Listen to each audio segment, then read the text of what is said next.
Sheikh Imran Hossein, I'm very pleased to have you once again. It's a great honor. I have asked subscribers for questions, so I have my own natural curiosity and questions from other people. And perhaps you'd like to introduce the mood and subject for today. We are, Morris, on the brink, perhaps, of a pit of fire.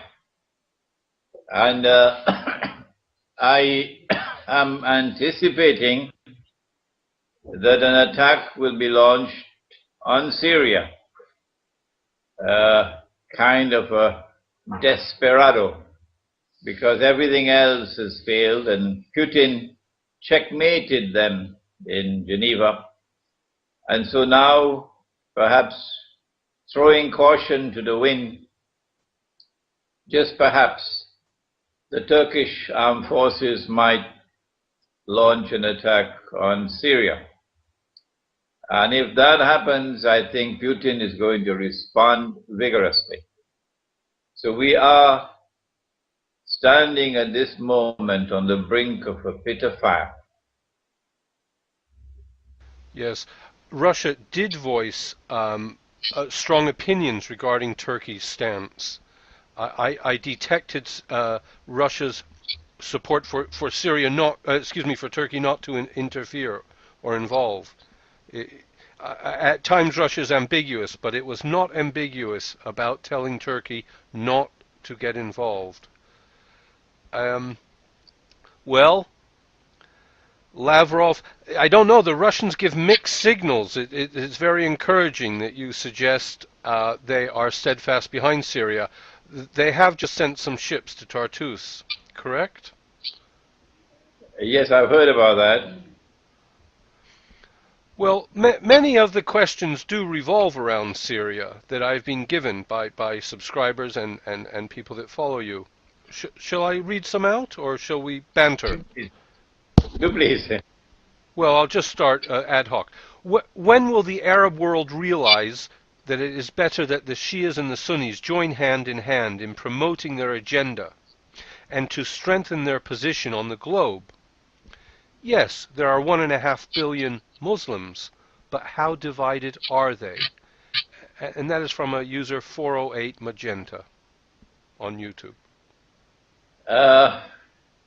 Bringing about Shia-Sunni solidarity to face a common threat is not too difficult a proposition, except that Saudi Arabia, true to form, from day one, emerged on the screen of history in a very mysterious way, and has consistently from day one functioned as a client of the Judeo-Christian Anglo-American Western Alliance. And Saudi Arabia it's an alliance of a political family, the family of Ibn Saud, and a religious movement, normally referred to as the Wahhabi movement. The name Wahhabi has created problems, and so they prefer to be called Salafi. And it is this religious movement which has been brainwashed, harnessed, programmed, and they are the ones who are now engaged in a vociferous, relentless attack on the Shia, religious and theological attack on the Shia, and doing so in order to lay the foundations and to foment Shia-Sunni civil war in Islam. I believe I did make mention of this in our last interview, that this is the master plan to foment Shia-Sunni civil war. in the world of Islam. The fact that that civil war has not as yet broken out, it is something commendable that the rest of the world of Islam is not being seduced and not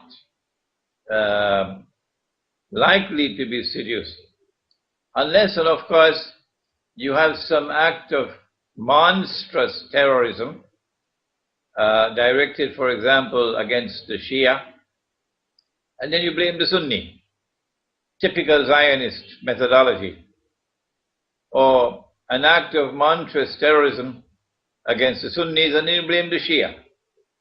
So you can get them at each other's throats. I have been doing my bit, Morris. I gave a lecture recently on the Shia, the Sunni, and the end time. And in that lecture, I pleaded for us to recognize this master plan of seeking to foment Shia-Sunni civil war in the world of Islam, and that we should try to ensure that we do not fall into that trap. And most of my listening audience and viewing audience, fortunately, are in agreement with me. So I have not lost hope. I believe that there is hope that we can avert Sunni-Shia civil war in Islam. They have been successful in the sectarianism of everywhere, Iraq, now Syria. I mean, it is a tactic used. I have more questions here. Does the Sheikh think the crisis in Syria has caused the foretold split between Gog and Magog? Anonymous question. It is clear that Gog and Magog are now moving in the direction of a head-on collision, which we anticipated. Gog being the Anglo-American Zionist alliance, which has NATO as its military arm, and Magog being Russia, but Russia is also Christian Russia. There are two Russias there. And that conflict between Gog and Magog, which is most likely to be one of the use of nuclear weapons, appears to me to be now inevitable. Inevitable. It's just a matter of time. So yes, my answer is yes indeed. Gog and Magog are now moving towards a head-on collision. And it's the Syrian crisis that has speeded this up. Our eschatology, Islamic eschatology, places the area of Syria and Turkey as the most volatile region of the world, and the one which is going to witness the Great War. Okay, I move on. This question is from a user DinaPoli123. It seems more and more clear that the Islamists, such as the Muslim Brotherhood and the NTC in Libya, the rebels in Syria, the Islamists in Pakistan, all are working together with the Zionists.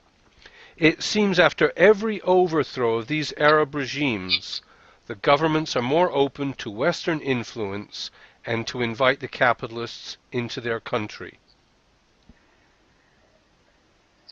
No, I don't think that is entirely correct.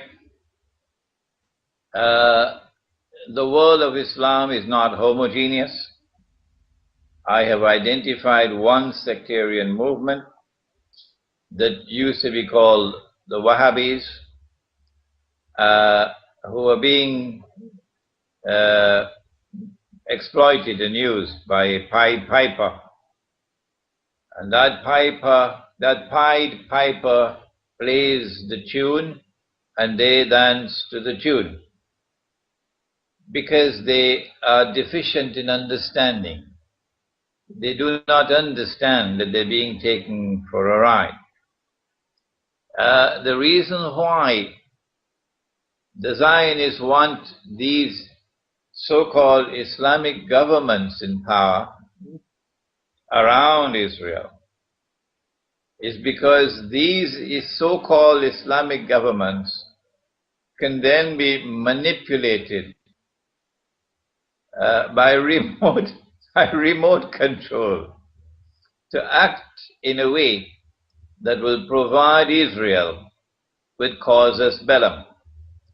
Israel wants to wage a big war which will decimate the Arab population around the Holy Land, bring about a substantial reduction in the population of the Arab world. But Israel does not want to wage that big war and appear as an aggressor. So she needs an excuse. And that excuse was manufactured, and it is emerging. It began with the Arab Spring, and then predictably with the emergence of so-called Islamic governments. But the stumbling block in the way is Syria. And if they do not succeed in Syria, their plans will go to naught, all fall down. So Syria is do or die for them. They cannot afford to fail. And this is why Hillary Clinton is now hysterical. The Russia and China will pay a horrible price. Reading between the lines, I believe it's a Turkish invasion of Syria that's coming, but I can be wrong. And so the bottom line is that the so-called Islamic governments emerging as part of a plan that will allow Israel to declare that we are now under grave threat, that Islam is rising in the world, and Islam constitutes a menace to Israel and to mankind. And that seems to be the plan at work. But not all Muslims are like that. There are many, many Muslims who detest the Zionists and detest the Anglo-American oppression, its NATO oppression of mankind, and long for freedom, and likely to turn in a friendly way to Putin, to forge an alliance with Russia in order to confront a common enemy. I will continue with the questions, dear Sheikh. This is from Syrian Girl. She's well known on YouTube. Is there an end to the world? Is there an end of the world prophecy in Islam regarding Damascus? Yes, there is. Damascus occupies a very, very important position in Islamic eschatology. The Prophet, Allah's blessings be upon him, has prophesied a number of events which must occur before history can end. These events, which will occur in the end time, have as their most important of all events the return of the Son of Mary, Jesus, the Son of Mary, the true Messiah. And he's going to return not in downtown Chicago, but in Damascus. In Damascus. And there's another divinely appointed figure in Islamic eschatology. You may have heard of the Imam al-Mahdi, one of the supreme figures of the Shia, but also accepted by the Sunni. Imam al-Mahdi will be in Damascus when Jesus returns. He'll be in a masjid or a mosque. The prayer is about to take place. The Antichrist and the Israeli armed forces are outside.